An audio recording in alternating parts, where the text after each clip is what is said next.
রাজশাহীতে রেলপথ অবরোধ, শনিবার সব ক্যাম্পাসে কোটা বিরোধীদের বৈঠক। জলাবদ্ধতা থেকে মুক্তি মেলেনি নগরবাসীর, বেড়েছে কেবল ভোগান্তি। মৌসুমী বায়ু সক্রিয়, শনিবারও ঢাকা ও আশপাশে বৃষ্টির সম্ভাবনা। উত্তর মধ্যাঞ্চলে বন্যা পরিস্থিতির অবনতি, সুনামগঞ্জে তৃতীয় দফা বন্যার শঙ্কা। পিএসসির এক গাড়ি চালকেরই 21টি ফ্ল্যাট, বেপরোয়া প্রশ্নফাঁস চক্র। সংসদে অনাস্থা ভোট, নেপালে প্রচণ্ড সরকারের পতন। Sponsored by Abiba Finance Limited.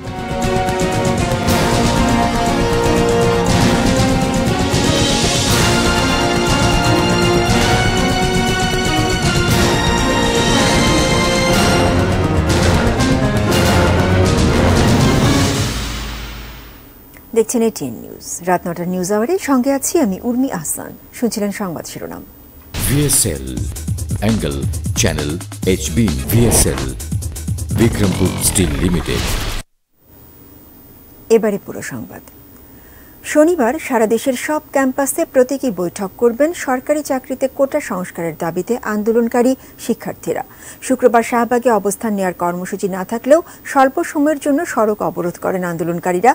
এদিকে রাজশাহীতে রেলপথ অবরোধ করেছেন কোটা সংস্কার আন্দোলনকারীরা। আরো জানাচ্ছেন আমিনুল ইসলাম। শুক্রবার বিকেলে ঢাকা বিশ্ববিদ্যালয় চত্বর থেকে কোটা আন্দোলনকারীদের একটি বিক্ষোভ মিছিল ক্যাম্পাস ঘুরে টিএসসি হয়ে শাহবাগ এসে জড়ো হয়। কোটা সংস্কারের দাবি এবং আন্দোলনরত শিক্ষার্থীদের উপর হামলার প্রতিবাদে এই কর্মসূচি করে আন্দোলনকারী শিক্ষার্থীরা। আন্দোলনরত শিক্ষার্থীরা জানান, বৃহস্পতিবার আন্দোলন চলাকালে রাজশাহী, চট্টগ্রাম, কুমিল্লা ও শেরেবাংলা কৃষি বিশ্ববিদ্যালয়ে তাদের উপর হামলার ঘটনা ঘটে। হামলার নিন্দা জানিয়ে বিক্ষোভ সমাবেশ করেছেন তারা। কোটা পদ্ধতির একটি যৌক্তিক সমাধান নিয়েই ফিরতে চান তারা। আমাদের বিভিন্ন ভাইদের উপর যে আক্রমণ করা হয়েছে দেশের বিভিন্ন প্রান্তে, এটার বিক্ষোভের জবাবে হচ্ছে আমরা আজকে আন্দোলনের রাস্তায় নেমেছি। সর্বনিম্ন 5% কোটা সংস্কার করে সংসদে বিল পাস করুন, এটা হচ্ছে আমাদের মূল দাবি। এই জায়গা থেকে আমরা যখন বলছি তখন আমাদের প্রশাসন এবং সরকার আমরা দেখতে পাচ্ছি যে আমাদের কোনো কথাই কর্ণপাত করছে না এবং বিভিন্ন মহলের দিকে আমাদের আন্দোলনকে ঠেলে দেওয়ার চেষ্টা করছে। যতদিন না এই যৌক্তিক দাবিটি মেনে নেওয়া হচ্ছে ততদিন আমরা রাজপথে থাকব, আমাদের বিভিন্ন বৈচিত্র্যের যে কর্মসূচি সেটি নিয়ে থাকব। শুক্রবারের কর্মসূচিতে ক্যাম্পাসে ক্যাম্পাসে বিক্ষোভ সমাবেশ করার কথা থাকলেও বিক্ষোভ মিছিল নিয়ে শাহবাগে অবস্থান নেন আন্দোলনকারীরা। আধা ঘন্টার মতো অবস্থান করে সেখানে সংক্ষিপ্ত সমাবেশের মাধ্যমে এ কর্মসূচি শেষ করেন তারা। আগামীকাল আমাদের সকল বিশ্ববিদ্যালয় ও জেলায় জেলায় অনলাইন অফলাইন প্রতিনিধি বৈঠক হবে এবং বিকাল ৬টায় আমরা আমাদের পরবর্তী কঠোর কর্মসূচি নিয়ে একটি প্রেস ব্রিফিং করব। এদিকে কোটা সংস্কারের এক দফা দাবি এবং সারা দেশে বাংলা ব্লকের কর্মসূচিতে হামলার প্রতিবাদ ও বিচারের দাবিতে রাজশাহী বিশ্ববিদ্যালয়ের কোটা সংস্কার আন্দোলনকারীরা বিকাল ৫টায় স্টেশন বাজার এলাকায় রেলপথ অবরোধ করেন। এর ফলে রাজশাহীর সাথে সারা দেশে রেল যোগাযোগ বন্ধ হয়ে যায়। কর্মসূচির অংশ হিসেবে কুমিল্লা বিশ্ববিদ্যালয়ের ক্যাম্পাসের সামনের সড়কে বিক্ষোভ মিছিল করে শিক্ষার্থীরা। কুষ্টিয়া ইসলামী বিশ্ববিদ্যালয়ের শিক্ষার্থীরা বিক্ষোভ মিছিল ও প্রতিবাদ সমাবেশ করেছে। রংপুরের বেগম রোকেয়া বিশ্ববিদ্যালয়ে বিক্ষোভ মিছিল করেছে কোটা বিরোধী শিক্ষার্থীরা। এছাড়াও সারা দেশের বিভিন্ন বিশ্ববিদ্যালয় কলেজে কোটা সংস্কারের এক দফা দাবি এবং বাংলা ব্লকের কর্মসূচিতে হামলার প্রতিবাদে বিক্ষোভ মিছিল সমাবেশ হয়েছে। Aminul Islam, ATN news, Dhaka.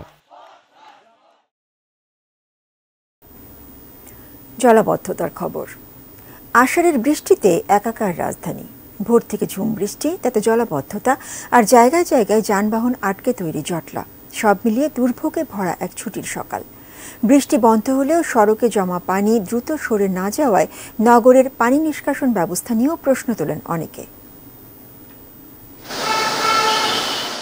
ছুটির সকালে এমন ঝুম বৃষ্টি অনেকের কাছেই কাঙ্ক্ষিত, কিন্তু মুষলধারার যে বৃষ্টি দেখল রাজধানীর মানুষ তা সুখানুভূতির পরিবর্তে ভোগান্তি বয়ে এনেছে।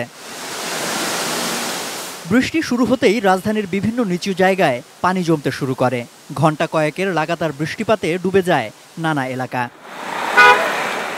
গুরুত্বপূর্ণ ব্যবসায়িক কেন্দ্র কারওয়ান বাজার থেকে সকালে পণ্য নিয়ে বের হয়ে ব্যবসায়ীদের দুর্ভোগে পড়তে হয়। পান্থপথ চৌরাস্তা হয়ে যারা ধানমন্ডি কিংবা নিউ মার্কেট এলাকায় রওনা হয়েছিলেন তাদের পথেই থমকে দাঁড়াতে হয়েছে। রাস্তায় পানি উঠে যাওয়ায় সিএনজি অটোরিকশা বন্ধ হয়ে গেছে। প্রাইভেট কারের চালকরাও দুরু দুরু বুকে গাড়ি চালিয়েছেন। পাদানি ছুঁই ছুঁই অবস্থায় পানি পেরিয়ে যাত্রী টানতে দেখা যায় রিক্সাওয়ালাদের। পেটের দায়ে বেড়াইছি, এখন তো কামাই তো করতে হবে।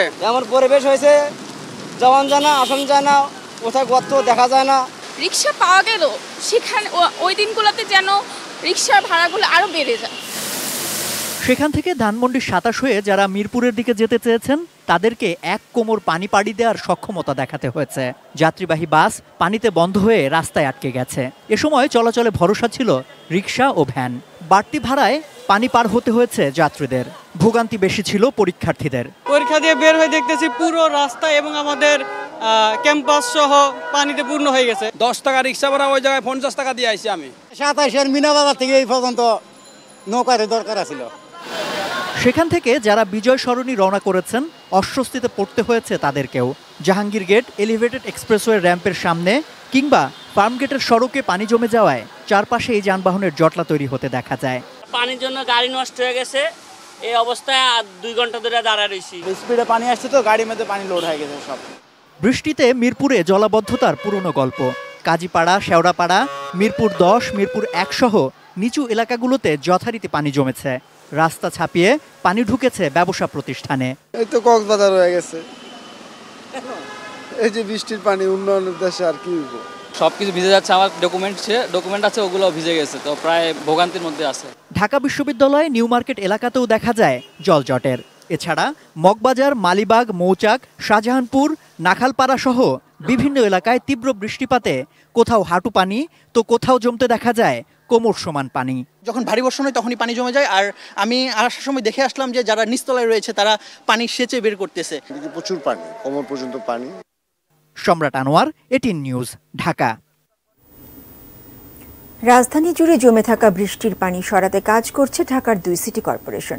ঢাকা দক্ষিণ সিটি জানিয়েছে তাদের 100 টিম মাঠে আছে। কমলাপুর, টিটিপাড়া ও ধোলাইখাল পাম্প স্টেশনে সব মিলিয়ে বড় 4টি ও ছোট 3টি পাম্প প্রতি সেকেন্ডে 25,425 লিটার পানি নিষ্কাশন করছে। এছাড়া হাতিরঝিল স্লুইস গেট চালু আছে। ঢাকা উত্তর সিটি জানিয়েছে তাদের 5,000 পরিচ্ছন্নতা কর্মী ও 10টি কুইক রেসপন্স টিম মাঠে আছে। 10টি অঞ্চলে এই 10টি টিমের প্রতিটিতে 10 জন করে কর্মী রয়েছেন।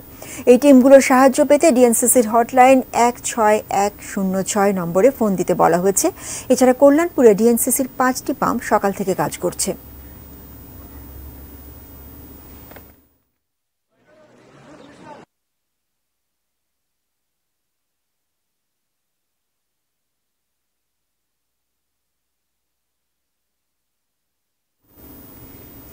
আবহাওয়া অফিস জানিয়েছে মৌসুমী বায়ু সক্রিয় থাকায় এই বৃষ্টিপাত এবং সকাল থেকে দুপুর 12টা পর্যন্ত 130 মিলিমিটার বৃষ্টিপাত তারা রেকর্ড করেছেন। শনিবারও ঢাকা এবং আশেপাশে মাঝারি ধরনের বৃষ্টিপাতের সম্ভাবনা দেখা যাচ্ছে বলে জানিয়েছেন আবহাওয়াবিদ বজলুর রশিদ। কাল অথবা পরশুদিন এই লঘুচাপটা হবে, তবে এখনকার অ্যানালাইসিস দেখা যাচ্ছে এটা অনেকটা উড়িষ্যা, ওয়েস্ট বেঙ্গল দিকে যাওয়ার সম্ভাবনা বেশি। সেক্ষেত্রে যদি ওইদিকে চলে যায় সেক্ষেত্রে আমাদের বৃষ্টি কম হবে, তবে দেশের উত্তর অঞ্চলে বৃষ্টি এটা কন্টিনিউ করবে। আর যদি কিছুটা এদিক সরে আসে আর সেক্ষেত্রে এই দেশের ভিতরে অনেক জায়গায় ভারী বর্ষণের সম্ভাবনা রয়েছে। ভারী বৃষ্টি ও পাহাড়ি ঢলে উত্তর মধ্যাঞ্চলে বন্যা পরিস্থিতির অবনতি হচ্ছে। ভয়াবহ দুর্ভোগে পানিবন্দী লাখো মানুষ। সুনামগঞ্জে সুরমার পানি বেড়ে নিম্নাঞ্চল প্লাবিত হয়েছে। ফের বন্যার আশঙ্কা করছে পানি উন্নয়ন বোর্ড। প্রতিনিধিদের পাঠানো তথ্য ছবিতে ডেস্ক রিপোর্ট। দ্বিতীয় দফা বন্যার রেশ কাটতে না কাটতেই তৃতীয় দফা বন্যার মুখে সুনামগঞ্জ জেলা। ভারী বৃষ্টি ও পাহাড়ি ঢলে সদর, ছাতক, দোয়ারা বাজার, বিশ্বম্ভরপুর উপজেলার নিম্নাঞ্চল প্লাবিত হয়েছে। সুনামগঞ্জ তাহিরপুর সড়ক ডুবে যান চলাচল বন্ধ। ফের পানি বাড়ায় দিশেহারা বাসিন্দারা। আমরা শান্তিতে থাকতাম, কাম কাজ করতাম, চলতাম, ফিরতাম, খাইতাম। আমরা খুব কষ্ট পেতে আছি, মানে চলাফেরা খুব কষ্ট, অনেক কষ্ট। দুর্ভিক্ষ আছে, লাকড়ি নাই, ভাত নাই, কাপড় নাই, অনেক বার হয়েছে। এটা সব মানে বার হয়েছে। আগামী 24 ঘন্টা মাঝারি ও ভারী বৃষ্টিপাতের পূর্বাভাস রয়েছে। ফের বন্যা পরিস্থিতির শঙ্কা করছে পাওবো। সুনামগঞ্জের উজানে যে গতকাল থেকে 24 ঘন্টা বৃষ্টিপাত হয়েছে সেটি আসলে গ্রহণযোগ্য মাত্রায় রয়েছে। যদি আগামী 24 ঘন্টা ভারী অতি মানে 300 উপরে ক্রস করে তাহলে সেটি ডেঞ্জার লেভেল ক্রস করবে এবং বন্যা পরিস্থিতি তৈরি করতে পারে। জামালপুরে বন্যা পরিস্থিতির আরও অবনতি হয়েছে। জেলার 35 ইউনিয়নের পানিবন্দী লক্ষাধিক মানুষের দুর্ভোগ চরমে। উলিয়া, আমতলী ও মাহমুদপুর মিলানদহ সড়ক ডুবে যান চলাচল বন্ধ। যমুনার পানি বেড়ে সিরাজগঞ্জেও বন্যা পরিস্থিতির আরও অবনতি হয়েছে। ৫ উপজেলার প্রায় ৯০,০০০ মানুষ পানিবন্দী। গরু বাছুর ছাগল টাগল নিয়ে খুব কষ্টে আছে। মানুষ আজ পর্যন্ত কিছু দান কিছু দেয় নাই। বাড়ি চলেছে, বাড়ি বাড়ি চরে এলাকায় নেই গিয়ে আর সব তলান। টাঙ্গাইলে যমুনা ও ঝিনাই নদী তীরবর্তী এলাকায় দেখা দিয়েছে তীব্র ভাঙন। নদীগর্ভে বিলীন শতাধিক গ্রামের বাড়িঘর, হাটবাজার, ফসলি জমি। জিনিয়া ইসলাম, ডেস্ক রিপোর্ট, এটিএন নিউজ। বৃষ্টির পানিতে শুধু ঢাকা নয়, দুর্নীতি আর লুটপাটে পুরো দেশকে ডুবিয়ে দেওয়া হয়েছে বলে সরকারকে দুষছেন বিএনপি স্থায়ী কমিটির সদস্য আমির খসরু মাহমুদ চৌধুরী। দুপুরে জাতীয় প্রেস ক্লাবে এক আলোচনা সভায় তিনি আরও বলেন, মেধা ধ্বংস করে কোটা সমর্থন করে সরকার দেশকে যেভাবে চালাচ্ছে তাতে দেশ মেধা শূন্য হয়ে যাবে। ছাত্রদের ভোটাধিকার ফিরিয়ে আনতে আন্দোলন গড়ে তোলার আহ্বান জানান কোটা বিরোধী আন্দোলনকারীদের। তিনি বলেন, আন্দোলনে কাউকে সরিয়ে দিলেই হবে না, আন্দোলনের পরিপূর্ণতার জন্য পরিবর্তনের বিশ্বাসযোগ্যতা তৈরি করতে হবে। ঢাকা শহর তো ডুবে যাবে, মেধাবী লোকজন তো আসতে পারছে না সামনের দিকে। যারা এই কাজকর্ম করে, প্ল্যানিং থেকে শুরু করে এটা বাস্তবায়ন পর্যন্ত করে, সেখানে তো কিছু মেধাবী লোককে উঠে আসতে হবে। দলীয় লোকজনকে দিয়ে যদি চালানো হয় তাহলে ঢাকা শহর ডুববে এবং সারা বাংলাদেশ ডুববে। আর আর্থিকভাবে, রাজনৈতিকভাবে তো এমনি ডুবে গেছে। এখন খালি আপনি পানির ডুবাটা চোখে দেখতে পাচ্ছেন, আর সব দিক থেকে বাংলাদেশ ডুবে গেছে। বাংলাদেশ সরকারি কর্ম কমিশন পিএসসিতে চাকরি করলেই কি মেলে আলাদিনের চেরাগ? এমন প্রশ্ন যখন সামনে, তখন পিএসসির এক চালকেরই ঢাকায় মিলেছে ২১টি ফ্ল্যাটের সন্ধান। আরেক কর্মকর্তার বসুন্ধরা আবাসিকে ফ্ল্যাট। তবে কি পিএসসির ভেতরেই আছে প্রশ্নফাঁস চক্র, যারা বছরের পর বছর অবৈধভাবে অঢেল অর্থ কামিয়ে নিচ্ছেন? আবুল কালাম আজাদের রিপোর্ট। রাজধানীর মধ্যপীরের বাগের জনতা রোডের এই বাড়িতে ২০ বছর আগে ভাড়া থাকতেন সৈয়দ আবেদ আলী। সে সময় পিএসসির গাড়ি চালক ছিলেন তিনি। নিচতলার একটি ফ্ল্যাটের ৪,০০০ টাকা ভাড়া দিতেই তাকে হিমশিম খেতে হতো। বছর ৩ থাকার পর সেই ফ্ল্যাট ছেড়ে অন্য জায়গায় চলে গেলেও একেবারে কম সময়ের মধ্যে ফেরেন। পাশেই প্রায় ৪% জায়গায় গড়ে তোলেন ৬.৫ তলা ভবন, যেখানে প্রতিটি ফ্লোরে ৩টি করে মোট ১৯টি ফ্ল্যাট রয়েছে তার, যেগুলো ভাড়ায় চলে। ২,১০,০০০ টোটাল ব্যাংক এশিয়া আছে, ওখানে জমা দিতে পারলে ওখানে দেই, নাহলে তার বাসায় দিয়ে আসি। ৫ তারিখ ৬ সালে আমার এখানে আসলো, আমার এখানে ভাড়া ছিল। এলাকাবাসীর মনে তখনই খটকা লাগে, কোন আলাদিনের চেরাগ পেয়ে এমন ভবন নির্মাণ করেন গাড়ি চালক আবেদ আলী? 111-এর সরকারের আমলে কেনই বা বাড়ির নেমপ্লেট খুলে ফেলেছিলেন?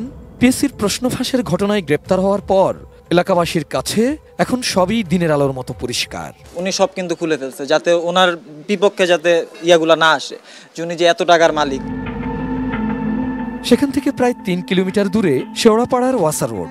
এই সড়কের ৯ তলা একটি ভবনে 2টি ফ্ল্যাট রয়েছে আবেদ আলীর। ৫ম তলার একটি ফ্ল্যাটে স্ত্রী সন্তান নিয়ে থাকতেন, আরেকটি ফ্ল্যাট ভাড়া দেয়া। এই ভবনের গ্যারেজে তার একাধিক গাড়ি থাকতো বলে জানায় কেয়ারটেকার।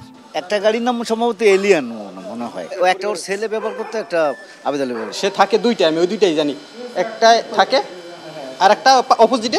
প্রশ্নফাঁসে জড়িত পিএসসির উপপরিচালক জাহাঙ্গীর আলম পরিবার নিয়ে থাকতেন বসুন্ধরা আবাসিক এলাকার এই ভবনের ৩ তলার একটি ফ্ল্যাটে। সম্প্রতি তিনি পুলিশের হাতে ধরা পড়ায় তার স্ত্রী সন্তান বাসা থেকে চলে যান অন্য জায়গায়। ওই ফ্ল্যাট এখন তালাবদ্ধ। বিলাসবহুল ফ্ল্যাট কেনার টাকা নিয়ে স্বভাবতই প্রশ্ন জাগে। প্রশ্নফাঁসে গ্রেপ্তার হওয়া ১৭ জনের মধ্যে পিএসসির সাবেক ও বর্তমান কর্মকর্তা কর্মচারী ৬ জন। তাদের নিজস্ব তদন্তে প্রমাণিত হওয়ায় ২০১৪ সালে চাকরিচ্যুত হন সৈয়দ আবেদ আলী। বরখাস্ত হয়েছিলেন খলিলুর রহমান, বদলি করা হয়েছিল জাহাঙ্গীর আলমকে, আর পদোন্নতির জন্য বিবেচনা করা হয়নি আবু জাফরকে। অপরাধ স্বীকার করে গত মঙ্গলবার আদালতে স্বীকারোক্তিমূলক জবানবন্দি দেন পিএসসির সাবেক ও বর্তমান ৩ কর্মচারী। গ্রেপ্তার হওয়া পিএসসির ৫ জনকে এরই মধ্যে সাময়িক বরখাস্ত করা হয়েছে, যাদের মধ্যে আছেন উপপরিচালক আবু জাফর, উপপরিচালক জাহাঙ্গীর আলম, সহকারী পরিচালক Alamgir Kabir, dispatch rider Khalilur Rahman, office সহায়ক সাজিদুল ইসলাম। Abul Kalam Azad, ATN news, Dhaka. আন্তর্জাতিক প্রসঙ্গ। নেপালে আস্থা ভোটে হেরে গেছেন প্রধানমন্ত্রী পুষ্পকমল দাহাল। এর মধ্য দিয়ে তার নেতৃত্বাধীন ১৯ মাস বয়সী সরকারের পতন হল।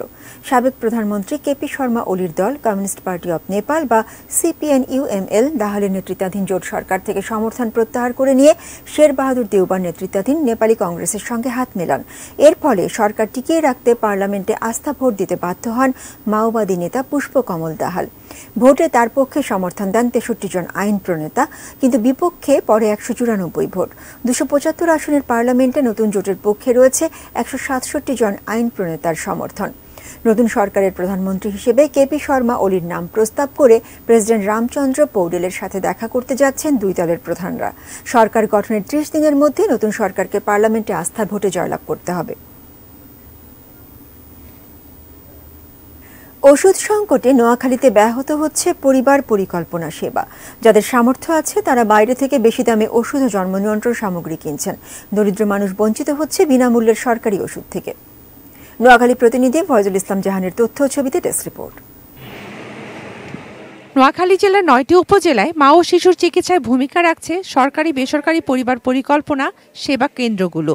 মাতৃমৃত্যু শূন্যের কোটায় এবং শিশু মৃত্যু অর্ধেকে নেমে এলেও আশঙ্কার বিষয় হচ্ছে জন্ম নিয়ন্ত্রণের ওষুধ সংকট। তাতে পরিবার পরিকল্পনা কার্যক্রম হুমকির মুখে। ঘন বসতিপূর্ণ অঞ্চল নোয়াখালী। বিভিন্ন উপজেলার মা ও শিশু কেন্দ্র, এপি-এবি ইউনিয়ন পরিবার পরিকল্পনা কেন্দ্রগুলো ঘুরে দেখা গেছে জন্মবিরতিকরণ ওষুধ ও সুরক্ষা সামগ্রীর সংকট সবখানেই। খাওয়ার বড়ি বা পিল এবং কন্ডোমের মজুদ একেবারেই কম, আর ইঞ্জেকশনের মজুদ শূন্যের কোটায়। কন্ডোমের ক্ষেত্রে কন্ডোমটা পাওয়া যায় না, এরপরে যে আপনার ইঞ্জেকশন পাওয়া যায় না, এরপরে আপনার আইডিটা হয় কম। এটা তো এদের অফিস জানে কেন পায় না, কি ওষুধ নাই এই জন্য ওরা দিতে পারে না, সেটা তো আমরা জানি না। সরকারের সহায়তা এবং নিজস্ব সংস্থার ওষুধ সামগ্রী দিয়ে সেবা কার্যক্রম পরিচালনা করে থাকে এসব কেন্দ্র। ওষুধ সংকটের বিষয়টি সরাসরি স্বীকার না করলেও দুই একটি সামগ্রীর ঘাটতির কথা জানান কর্মকর্তারা। ইনজেকশনের একটু জেলা পর্যায়ে শর্টেজ আছে, আমরা চাহিদাপত্র দিয়েছি এবং যেটা ক্রয় প্রক্রিয়া অলরেডি সমাপ্তির দিকে। আমার প্রত্যেকটা জিনিস যেহেতু সফটওয়্যার বেসড এবং ওয়েব পোর্টাল বেসড, এখানে হাইড করার কোনো সুযোগ নেই। কাজে আমি তখনও যারা যোগাযোগ করেছে আমি ওনাদেরকে অনুরোধ করেছি যে আপনারা ওয়েব পোর্টাল দেখেন, আমার কাছে কী আছে না আছে এটা দেখেন। আমার কোনো শর্টেজ তখনও ছিল না, কিন্তু কোনো কোনো আইটেমে হয়তো সাময়িক পরিমাণের তুলনায় যেটা আমার দরকার সেই তুলনায় কম আসছে। সমস্যার সমাধানে দ্রুত উদ্যোগ নেবেন জেলার শীর্ষ স্বাস্থ্য কর্মকর্তা। যে সামগ্রীগুলো আসলে প্রকিউরমেন্ট বা সাপ্লাইয়ের সঙ্গে আমাদের স্বাস্থ্য বিভাগ যদি জড়িত না, সম্পূর্ণভাবে পরিবহন বিভাগ সম্পূর্ণভাবে কাজ করে এবং আমার পক্ষে যতটুকু করা সম্ভব এই পরিবহন সামগ্রীগুলো যাতে আপনার সুষ্ঠুভাবে চলে এবং সবাই যাতে সেবাটা পায়। এই অবস্থা চলতে থাকলে হুমকির মুখে পড়তে পারে বিশ্ব স্বাস্থ্য সংস্থা সহ 11টি দাতা সংস্থার বিনিয়োগে পরিচালিত সরকারের গুরুত্বপূর্ণ পরিবার পরিকল্পনা কর্মসূচি। Shakil Aziz, desk report, ATN news. বর্ষা এলেই গ্রামেগঞ্জে চাহিদা বাড়ে নৌকার। জলপথের সহজ বাহন নৌকা তৈরিতে ব্যস্ত সময় পার করছেন নদীবেষ্টিত ভৈরবের কারিগররা। মৌসুমের এই কয়েক মাসে ভালো উপার্জনের আশায় দিনরাত কাজ করছেন তারা। প্রশাসনের পক্ষ থেকে ঐতিহ্যবাহী পেশাটিকে টিকিয়ে রাখার পরিকল্পনা। ভৈরব প্রতিনিধি তুহিন মোল্লার তথ্য ছবিতে ডেস্ক রিপোর্ট। দিনরাত নৌকা বানানোর ঠুকঠাক ঘসঘস শব্দ, কাঠ কাটা, রাঁধা করা আর কাঠ তক্তায় পেরেকের গাঁথুনিতে আকৃতি পাচ্ছে ছোট আকারের কোষা বা ডিঙি নৌকা। বর্ষা এলেই কিশোরগঞ্জের ভৈরব ও আশেপাশের উপজেলায় জলমগ্ন হয় বিস্তীর্ণ এলাকা। যাতায়াত, মাছ ধরা, খেয়া পারাপারের মতো নিত্য কাজে জরুরি বাহন হিসেবে বাড়ে নৌকার চাহিদা। সেই চাহিদা মেটাতে ভৈরবে নৌকা বানানোর এ ঐতিহ্যের পেশা। সারা বছর আসবাবপত্র বানানো বা ছোটখাটো কাঠের কাজ করে কোনো মতে দিন কাটানো নৌকা মিস্ত্রিরা বর্ষা এলেই আটঘাট বেঁধে নামেন। ভৈরবের আকবরনগর, শিমুলকান্দি, শ্রীনগর, কালিকা প্রসাদ সহ বিভিন্ন স্থানে গড়ে উঠেছে নৌকার ছোট বড় কারখানা। অনেকে বাড়ির আঙিনাতে 2-3 জন কারিগর দিয়ে নৌকা বানিয়ে বিক্রি করেন। 30-35 বছর ধরে নৌকা বানাই, চিজন আইলে এই মাস 3 কর্মবস্ত করি। ভালো কাঠ দিয়ে বানাই তো দূর দূরান্ত থেকে লোক আসে, আয়া কিনে আনিয়া যায়। এখানকার নৌকা খুব মজবুত, মিস্ত্রি খুব ভালো, কাঠও খুব ভালো। ভৈরবে শতাধিক পরিবার নৌকা তৈরিতে যুক্ত। অনেকেই পূর্বপুরুষের এ পেশাকে ধরে রেখেছেন। তবে তারা বলছেন কাঠের দাম অনেক বেড়ে যাওয়ায় তাদের পক্ষে টিকে থাকা কঠিন হচ্ছে। 50 বছর ধরে ব্যবসাটা করতেছে, কাঠের দোষ রয়েছে, মিস্ত্রির দোষ রয়েছে, কি বলবো, এটা কইরে অভ্যাস, সুবিধা না হলে আমার করতেই। বাবা রাজা ডারা বুঝেন বাইরে কাজ করতো, হ্যাঁ ওয়ারিশ হিসাবে আমিও করতেছি। এই 2-4টা বানাই বিক্রি করে আবার গাছ কিনে পুঁজির পাটার অভাবে আমরা বৃহত্তম করে করতে পারি না। ভৈরবের ঐতিহ্যবাহী নৌকা শিল্পকে বাঁচিয়ে রাখতে নানা পরিকল্পনা রয়েছে উপজেলা প্রশাসনেরও। যদি ক্ষুদ্র ঋণের ব্যবস্থা করা যায় সেটার মাধ্যমে তাদেরকে একটু মোটিভেট করা এবং এই পেশাকে আরো ভৈরবে যেন এই ঐতিহ্যটা ধরে রাখতে পারে সেই বিষয়ে তাদেরকে সহযোগিতা করার পরিকল্পনা রয়েছে। Shahidul Rana, desk report, ATN news. গাইবান্ধায় এনআরবিসি ব্যাংকের মতবিনিময় সভা অনুষ্ঠিত হয়েছে। এ সময় উদ্যোক্তাদের মাঝে ঋণ বিতরণও করা হয়। শুক্রবার বিকেলে গাইবান্ধার এসকেএস ইন রিসোর্স সেন্টারে অতি ক্ষুদ্র ও মাঝারি শিল্প খাতের উদ্যোক্তাদের জন্য প্রি ফিনান্স টিম সম্পর্কে জনসচেতনতা সৃষ্টিতে মতবিনিময় সভা করেছে এনআরবিসি ব্যাংক। অনুষ্ঠানে উদ্যোক্তাদের হাতে ঋণের চেক তুলে দেন বাংলাদেশ ব্যাংকের নির্বাহী পরিচালক ডক্টর মোহাম্মদ কবির আহমেদ।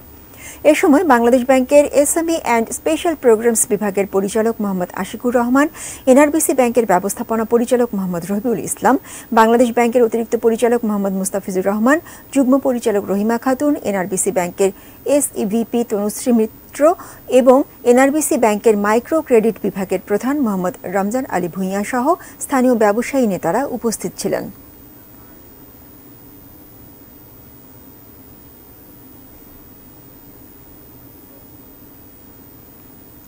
এক্সিম ব্যাংকের অর্ধবার্ষিক ব্যবসা উন্নয়ন সম্মেলন 2024 অনুষ্ঠিত হল। ব্যাংকের প্রধান কার্যালয়ে আয়োজিত এই অনুষ্ঠানে প্রধান অতিথি ছিলেন ব্যাংকের চেয়ারম্যান মোহাম্মদ নজরুল ইসলাম মজুমদার। সভাপতিত্ব করেন ব্যাংকের ব্যবস্থাপনা পরিচালক ও প্রধান নির্বাহী মোহাম্মদ ফিরোজ হোসেন। অনুষ্ঠানে ব্যাংকের অতিরিক্ত ব্যবস্থাপনা পরিচালক মোহাম্মদ হুমায়ুন কবির ও শাহ মোহাম্মদ আব্দুল বারী, উপব্যবস্থাপনা পরিচালক মোহাম্মদ জসিমউদ্দিন ভূঁইয়া, মাকসুদা খানম, মোহাম্মদ মইদুল ইসলাম সহ সকল শাখা ব্যবস্থাপক এবং উপশাখা ইনচার্জ সহ প্রধান কার্যালয়ের বিভাগীয় প্রধানরা উপস্থিত ছিলেন।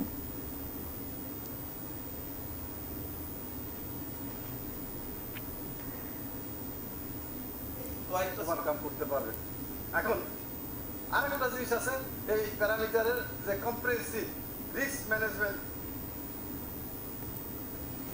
বর্ণাঢ্য আয়োজনে উদযাপিত হল টেলিভিশন মেকআপ আর্টিস্ট অ্যাসোসিয়েশনের প্রথম প্রতিষ্ঠা বার্ষিকী।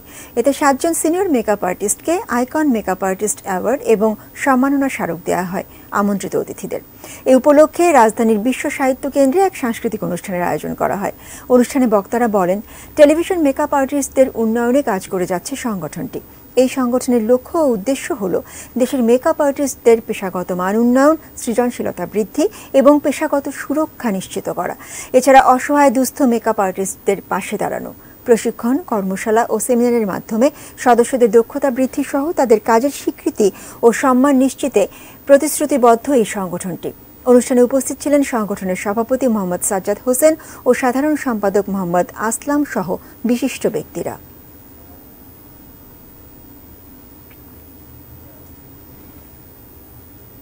সাংস্কৃতিক সংবাদ। প্রতিষ্ঠার 2 দশক পূর্ণ করল দেশের অন্যতম সাংস্কৃতিক platform Surbihar creative and performing art institute.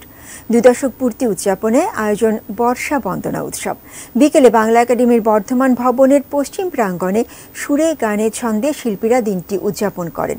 আয়োজনের শুরুতে সুরবিহারের প্রতিষ্ঠাতা অধ্যক্ষ রবীন্দ্রসঙ্গীত শিল্পী ডক্টর অনিমা রায় অতিথিদের পরিয়ে দেন উত্তরীয়, পরে উন্মোচন করেন 2 দশকের যাত্রার স্মরণিকা। নতুন প্রজন্মের সাথে প্রকৃতির পরিচিতি করার এই প্রয়াস সাংস্কৃতিক চর্চার মধ্য দিয়েও অব্যাহত থাকবে বলেও আশা করেন অতিথিরা। আয়োজনে সঙ্গীত নৃত্য পরিবেশন করে এই সংগঠনের বিভিন্ন বয়সী শিক্ষার্থীরা।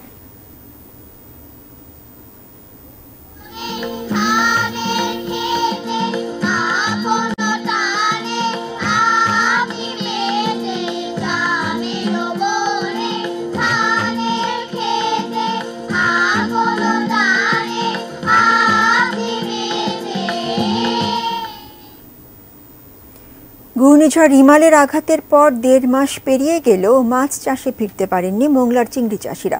বরং ঝড়ের কবলে ক্ষতিগ্রস্ত চাষিরা এখন অর্থাহারে অনাহারে দিন পার করছেন। সরকারি সাহায্যের অপ্রতুলতা কঠিন করে তুলেছে তাদের জীবন। মোংলা প্রতিনিধি নিজামুদ্দিনের পাঠানো তথ্য ছবিতে ডেস্ক রিপোর্ট। রিমালের প্রভাবে মোংলা উপকূলের চিংড়ির ঘেরগুলো 7 থেকে 8 ফুট পানিতে তলিয়েছিল প্রায় 36 ঘন্টা। এরপর পানি সরে গেলেও মাছ ভেসে যাওয়ায় সর্বশান্ত হয়ে পড়েন চাষিরা। দীর্ঘ 1 মাসের বেশি সময় পেরিয়ে গেলেও ক্ষতি কাটিয়ে উঠতে পারেননি তারা। আমাদের ঘেরে মাছ মরে শেষ হয়ে গেছে, মাছ বের হয়ে গেছে, ভেড়ি নেই, ভেড়ি টোটালেই নেই, ভেড়ির পাত্রে মাছ চলে গেছে, ভেড়ি ঠিক করতে পারি। এখনো পর্যন্ত আমাদের কাছে না একটা তিল পর্যন্ত সাহায্য এসে পৌঁছাইছে। সরকারের কাছে আকুল আবেদন, আমাদের ঘেরের দিক দিয়ে তাকাই, আমাদের যদি সহযোগিতা করে আমরা কিছু মাছ শাক ছাড়তে পারি, সহযোগিতা দেয় আমরা বাঁচতে পারি, তাই ছাড়া তো আমাদের করার কিছু নাই। রিমালের 2 দিনের তাণ্ডবে কেবল মোংলা উপজেলায় 5000 চিংড়ির ঘের তলিয়ে যায়।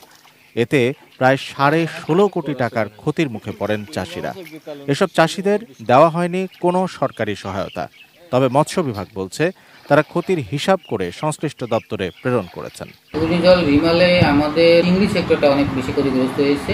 মাছ এবং চিংড়ি মিলায় প্রায় 5000-এর মতো ঘের এবং পুকুর ভেসে গেছে। ঘূর্ণিঝড় পরবর্তীতে এগুলো ক্ষয়ক্ষতি নিরূপণ করে আমরা অধিদপ্তরে প্রেরণ করেছি। এখন কোনো সহায়তা আসলে আমরা পরবর্তী স্টেপে যাব। মোংলা উপকূলের অধিকাংশ মানুষের আয়ের উৎস চিংড়ি চাষ। সাদা সোনা খ্যাত চিংড়ি চাষিদের প্রতি সরকারের মনোযোগ শুধু তাদের জীবনকেই সহজ করবে না, বৈদেশিক মুদ্রা আয়ের পথকেও সুগম করবে। চিংড়ি চাষিদেরকে এখন জরুরি ভিত্তিতে সরকারের বেড়িবাঁধ নির্মাণে এবং সহায়তা দেওয়া উচিত। তাদের চিংড়ি পোনা যাতে ছাড়তে পারে সে ব্যাপারেও সহায়তা দেওয়া উচিত। পাশাপাশি সকল প্রকার এই ঋণ তাদেরকে মুকুব করে দেওয়া উচিত বলে মনে করি এই ঘূর্ণিঝড় রিমাল পরবর্তীতে। Shamsul Arefin, desk report, ATN news. দেখছেন নিউজ আওয়ার। বিরতির পর আবারও দেশের বাইরের খবর।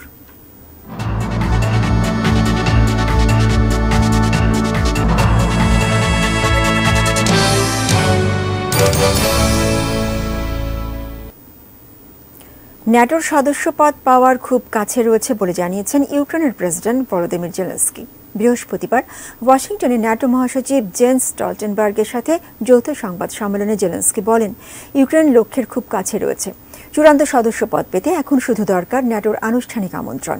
যদিও সামরিক জোটটির পক্ষ থেকে ইউক্রেনকে সদস্য হওয়ার জন্য আমন্ত্রণ জানানোর কোনো ইঙ্গিত এখনও দেওয়া হয়নি। ইউক্রেনের প্রেসিডেন্ট আরও বলেন, তারা লক্ষ্য অর্জনের খুবই কাছে রয়েছেন। এখন পরবর্তী ধাপ হচ্ছে আমন্ত্রণ পাওয়া। অবশ্য চূড়ান্ত সদস্য হতে ইউক্রেনে যুদ্ধ বন্ধ হতে হবে। যুদ্ধে তাদেরই বিজয় হবে বলে আশা করেন ভলোদিমির জেলেনস্কি।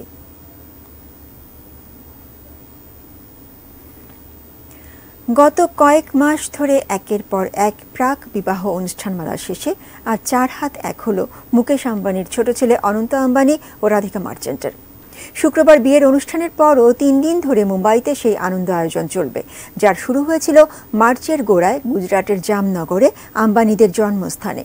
খরচের বহর, ধুমধামের মাত্রা কিংবা অতিথি তারকাদের দ্যুতিতে উজ্জ্বল এমন অবিস্মরণীয় বিয়ের আসর সবাইকে অবাক করেছে। বিয়ের অনুষ্ঠানে দেশের সব নামিদামি রাজনীতিবিদ, ব্যবসায়ী, বলিউড স্টার, ক্রিকেট তারকাদের পাশাপাশি বিদেশি অতিথিরাও উপস্থিত হন। পপ তারকা Rihanna, Justin Bieber, Kim Kardashian ছাড়াও দেখা গেছে মেটার কর্ণধার মার্ক জাকারবার্গ বা মাইক্রোসফটের প্রতিষ্ঠাতা বিল গেটসের মতো বিশ্ববিখ্যাত অতিথিদের। তবে এমন রূপকথার মতো বিয়ে নিয়েও তর্ক বিতর্কের শেষ নেই। মুকেশ আম্বানির মোট সম্পদের পরিমাণ $12,320 কোটি, আর অনন্ত রাধিকার বিয়েতে খরচ হয়েছে প্রায় 5,000 কোটি রুপি বা $60 কোটি। তুলনায় যা একেবারেই নগণ্য।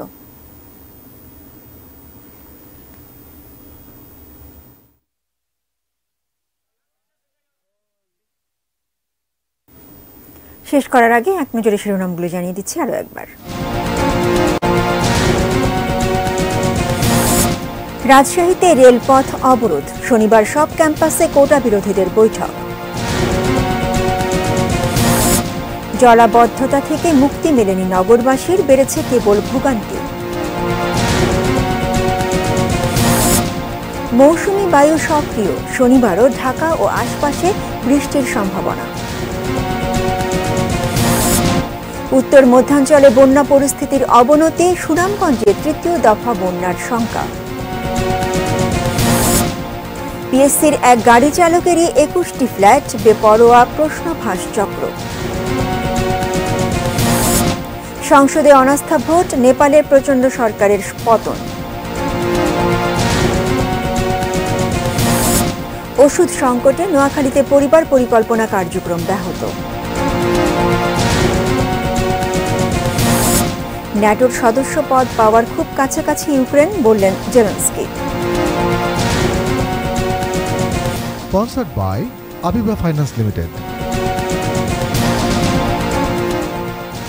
এই ছিল নিউজ আওয়ার। এটিএন নিউজের সব খবর জানতে ভিজিট করুন www.atnnewstv.com। এছাড়া চোখ রাখুন এটিএন নিউজের ইউটিউব ও ফেসবুক পেজে। সঙ্গে থাকুন, দেখতে থাকুন এটিএন নিউজ। ধন্যবাদ।